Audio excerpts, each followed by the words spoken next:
What's up, Players Lounge? Aaron Murray here. We got another great episode this week. We're going to go talk with Chris Smith, former now defensive back for the University of Georgia, getting ready for the NFL draft. Going to talk a little bit about the national championship, the parade, the celebration for the Dogs.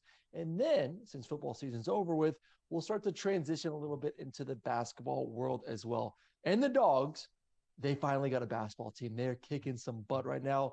Braelen Bridges, starting center for the Bulldogs, is going to jump on with us, talk about the season, what's going down, and how we're seeing all this great improvement from what they look like on the court. So, with that being said, let's get right to Chris Smith. All right, with that, we're going to bring in star defensive back and former defensive back. He's going to have to get used to that. He's now got to the former stage. One of the best to ever do it in the defensive backfield. Chris Smith, one of my all-time favorites. Always big-time plays in big-time games. Chris, man, welcome to the show. Thanks for jumping on. I know you're busy training right now, and obviously before we get to the parade and national championship, and obviously letting people know what your plans are these next few months, I figure I'd just let you kind of start the show off with some thoughts of one of your fallen teammates this past weekend, and one of the assistants on the team as well.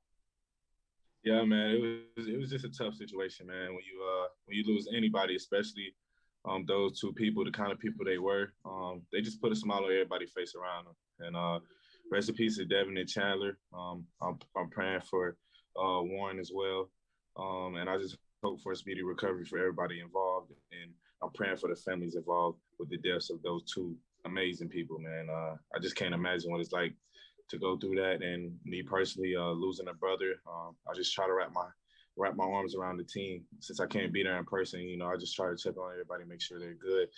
And I know everybody is down there wrapping their arms around each other, and it's gonna be okay at the end of the day.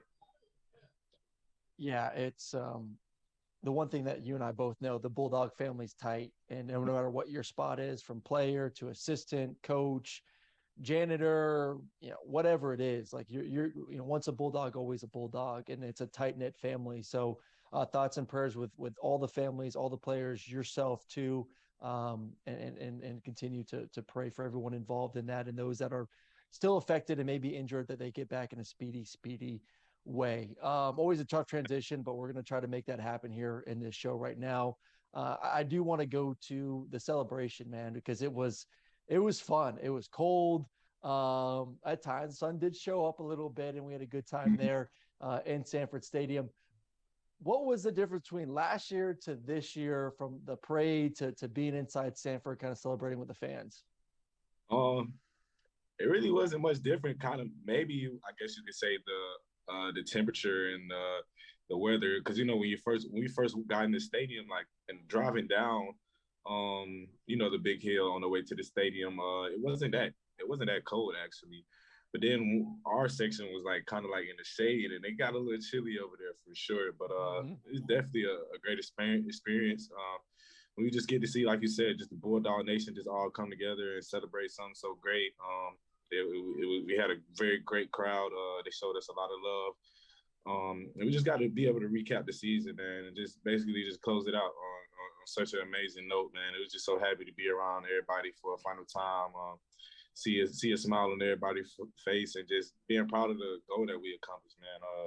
A lot of people don't understand the amount of work that we put in to be able to get to this point, and then when you finally do it, man, it's only right to celebrate in the way that we did. I need to know this, because I mean, I've been dying laughing for the past like week, because every time I keep hearing someone on the team say, "Man, y'all thought we weren't good. Man, y'all thought we'd be 7-5." Like, no one said it.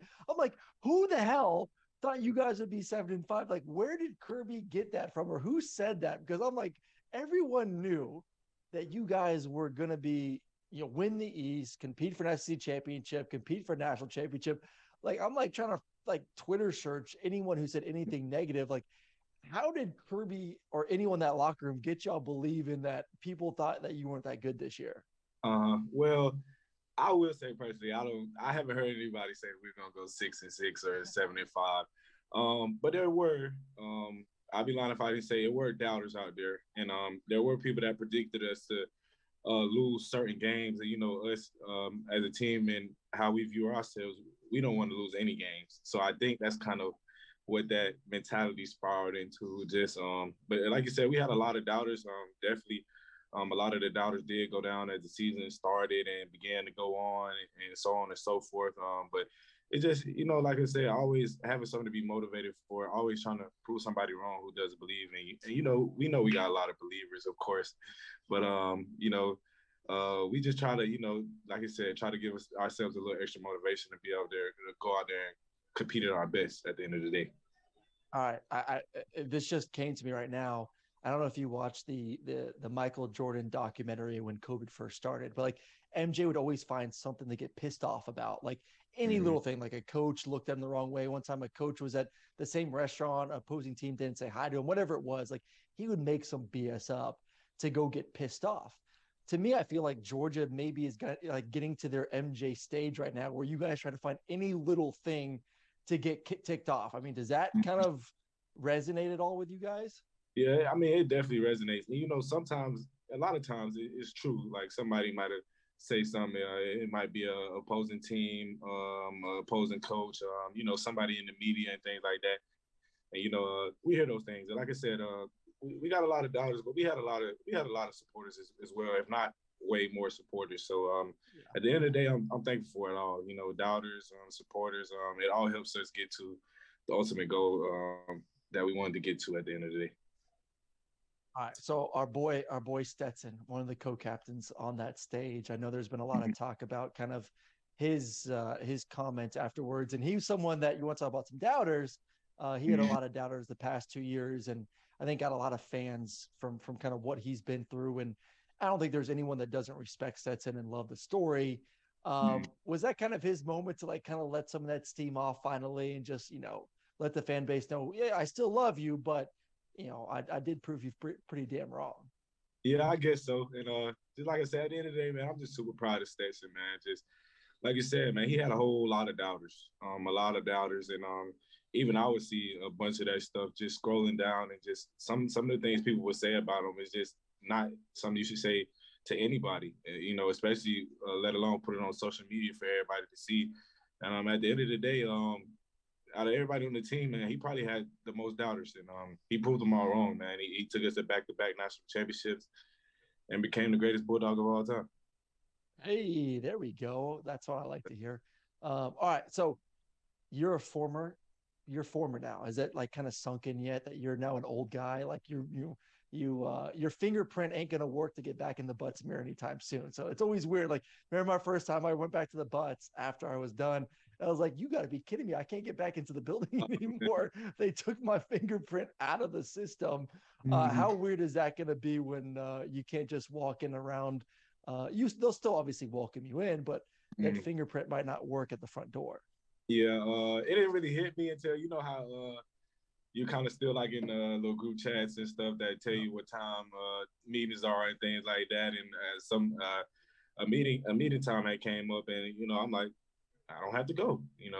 I'm free. So that's when it really kind of hit me, and just I'm out here in Fort Lauderdale right now, training, getting ready for the combine in the NFL as well, and it's starting to sink in a lot more and more each day. And like you say, I'm glad that I was able to spend the last season with the guys, but I'm ready for this next journey and this opportunity, man. It's something that I've dreamed of my whole entire life, and I can't wait to continue it. All right, give me a quick scouting report. So I'm excited about your future, but also kind of like what you left behind. You've been such a great leader for Georgia. What you do on the field, off the field. I mean, you set the bar really hard for these young guys, and it was a young ass defense, especially the secondary from Malachi to Lassiter to Javon. We had a couple of them on the show last week, and it was like, wow, I can't believe that guy's back and that guy's back and that guy's back. And obviously, you'll be missed and Keelu will be missed, and some of the guys up front, but maybe give just a quick scouting report about what's coming back next year and kind of why you feel pretty damn confident in the defense and why they could go for a 3-peat. And like I said, a lot of times after the game, a lot of people ask me this question, and I'm just super confident in everybody, especially in that back end. Malachi, David Daniel, Dan Jackson, you got Kamari, JB, of course. He been a dog. Dalen Everett. It's a lot of names that you guys haven't even heard yet. Like I said, that y'all gonna get the opportunity to know within the next year. And like I said, I see these guys go to work every day, so I know what they're all about, and I know that the culture is going to continue, and they're going to continue to work hard. And I know that their goal is to three-peat, no matter what anybody else wants. They're going to do their best they can to three-peat. And I feel like, we got all the talent in the world to be able to do that. Like I say, Smile, Pop, both coming back. We got a lot of key pieces on the D-line as well as the offense, man. So I just can't wait to be able to see it, man. I get to be a fan of the team now like I once was. So I can't wait to see how these guys perform next year. It's different, but it's fun. And it's always great to be a fan of a team that wins a bunch of football games too. It makes it a little bit more relaxing on Saturday. All right. So just give us a quick update, man. I know you talk about just you being in Fort Lauderdale, getting ready for the combine. What do you personally want to work on? You got a month and a half before the combine hits. Then you got, pro day, then the NFL draft. What do you and your agent kind of say, hey, this is where I need to get better in order to climb up that draft board? Yeah, well, first off, I just want to, after having a long season like we had, just want to focus on, getting your body back and, making sure everything's intact and in order in that way. Focusing on running form, perfecting the combine drills and all those things like that, as well as position training, something I've been doing since a little kid. So just all those things, just trying to come out here and stay focused, not get too much to the glitz and the glamour. Like I said, I'm out here for business, and that's what I'm out here to handle. And at the end of the day, if I don't handle my business, then I may not get to where I want to be. So at the end of the day, I just want to come out here and handle my business. Had an opportunity to meet a lot of other great players on other teams and stuff like that. So building those connections with the guys and all of those things, man, is definitely a special process. And like I said, I can't wait for it to continue. The NFL offseason is awesome because you're literally getting paid just to train, just to work out, just to get faster, just to get bigger. It's weird. Like I know you talk about like not having the workout schedules getting to your phone, but how awesome is it though, knowing that literally you just have to wake up every day and just train for the sport you love. No classes, none of that, no tutoring. It's just literally wake up, ball. That's all. Like how for those who've never dealt with this ever, because they've only played middle school or high school or even college, the fact that all your day-to-day grind is just revolved around football, how sweet has that been for these first, I know it's only been for a couple of days, but just the thought of that for the next few months and beyond. Yeah, it's been great. I graduated in December. Thank God, and I was able to get my degree in sports management, so I don't have to go back to school if I don't want to. And like you said, just being able to wake up and just pursue your dream without anything else really getting in the way. You obviously spend time with family, and you have other forms of business to handle, but the main thing is the main thing, and that's like I said, come out here and handling your business, and it's been great, man. Just being able to really focus and lock in, man. I couldn't ask for anything more. I've been asking for this for a long time, so I finally get it. So I'm happy about that. Well, you're going to have a bunch of Georgia fans excited to see where you end up and here in a few months when the NFL draft does come around. All right, that's Chris Smith, one of the best to ever do it. You talk about big plays and big moments, interceptions, pick six, picking up a blocked field goal, which I didn't even know that was a rule. He did it, picked it up, returned it for a touchdown, educated me, learned something new. You can teach this old dog new tricks. All right, we're going to transfer from football to now basketball. We're going to get our first basketball star at the end of the break. We'll see you in a second. Man, that was great talking with Chris Smith, one of my all-time favorite dogs. All right, well, we had a great football season. Football season was great. Won a national championship back-to-back. Now it's time to talk a little basketball because them dogs are kicking some ass right now. First basketball guest of the season, Braelen Bridges, starting center for the University of Georgia, getting ready for the big matchup versus Kentucky. Braelen, man, appreciate you taking some time to hang out with us tonight. I appreciate you having me, man. I used to be a big fan of you growing up as a kid, so it's a big pleasure to be on here. All right, so you're from Atlanta. All right, did you ever play football, or are you just always a basketball guy? Baseball and basketball. Those two sports I played. I'm just saying, like I know you watch the dogs. I know you see, Darnell's like 6'7", Brock's like 6'4", 6'5". Obviously, you're 6'11", so you're a little bit big for possibly being a tight end. But them basketball bodies on a football field, was it ever a thought as you kind of see these offenses change from, so receiver focused to incorporating more and more tight ends that are, had the basketball build?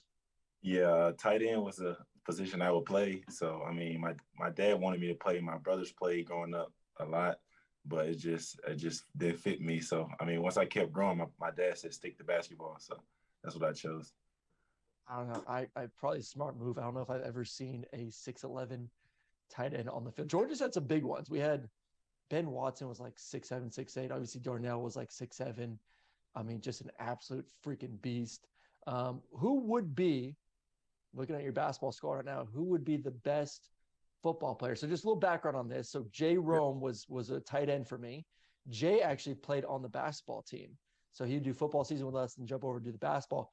Who would be the best guy on the basketball team to jump over and play a little bit of football? I would say Curio Aquindo. Any reason why? He's athletic. You can just tell he becomes natural. We just so happened to go into the football facility one time, and I just threw the ball up to him, and one of my teammates was guarding him, Jabri, and he just jumped up and caught it with like two hands and made it look real easy. So I feel like it'll come natural to him. He's my roommate tonight too in Kentucky, so it's crazy. I'll tell him, man, hey, Darnell just left, so they may need a tight end just in case he wants to go put it up, strap it up, get a little bit more physical out there on the field. He can go have some fun. All right, speaking about going into facilities, that football facility is stupid. I mean, it's unbelievable. Like every time I walk through there, one, I'm lost, and two, I'm super jealous. When do we get in the basketball upgrade? Do we need to talk to Josh Brooks? I mean, come on now. We got to, especially with you guys winning nowadays, we might need to upgrade the basketball facility. For sure. We keep stacking these wins. I mean, what more can we do? That's all we can do is wait. And hopefully he sees this and it gets to him. I'm with you. Hey, I'm just happy. Like you said, you grew up obviously probably a dog fan. Sure. I did not, so I didn't know like the whole history of basketball or really the football. I had to kind of learn it on the fly when I got here. But the one thing that I always wish is we would have a more consistent basketball team. Like my family's from Syracuse, so like I'm a big Syracuse basketball guy. Like my orange all day. But I want to cheer, obviously, and I do cheer for my dogs. And it's so, because basketball games are fun. Like there's no doubt about it. Basketball games are some of the most exciting, high energetic games out there.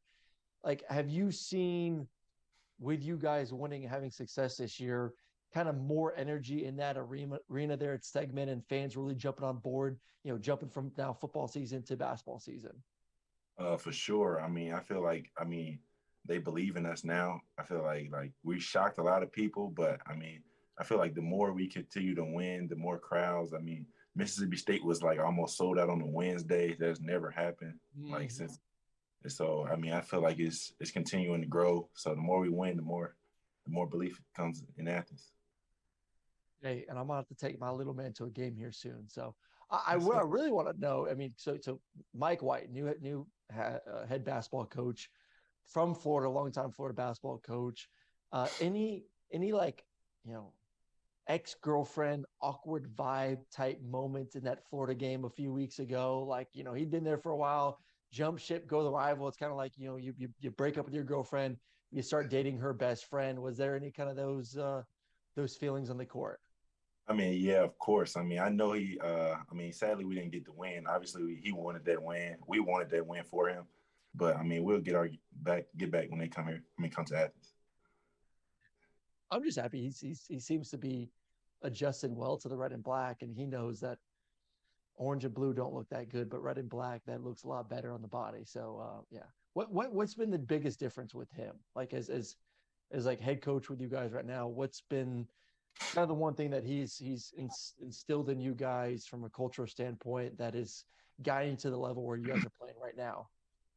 I feel like he holds everybody accountable. I mean, I feel like he preaches defense. I mean, he doesn't like, if you mess up, if he doesn't hold you to a higher standard, he's gonna take you out the game. I mean, it doesn't matter who you are, how many points you average. I feel like he treats everybody equal. I mean, it's just a good culture around here. All right, so let's get to SEC ball real quick before I let you get some sleep, getting ready for the big game versus Kentucky, who actually just beat the number 5 Tennessee Volunteers. So you got two of those teams of the next 3 games, Kentucky, Vanderbilt, then Tennessee. I talk about, you guys as a basketball team evolving since I left. The SEC since I left too is like a different world when it comes to basketball. Like when I played, it was like Kentucky and that was it. Now all of a sudden, Bruce Pearl and Auburn are rolling. Kentucky's Kentucky. Tennessee's kicking butt. Florida's always had a great tradition. We're doing well. It just seems like basketball in the SEC all of a sudden is one of the better conferences out there. How cool is it to see, like, you know what? Not screw football, but hey, put football aside. Let's focus on a little bit of basketball because we actually, can produce some pretty cool stuff out here on the court. Yeah, I feel like the SEC is, if not the best, I feel like it's up there with the best conference in college basketball. I mean, I feel like there's no off nights.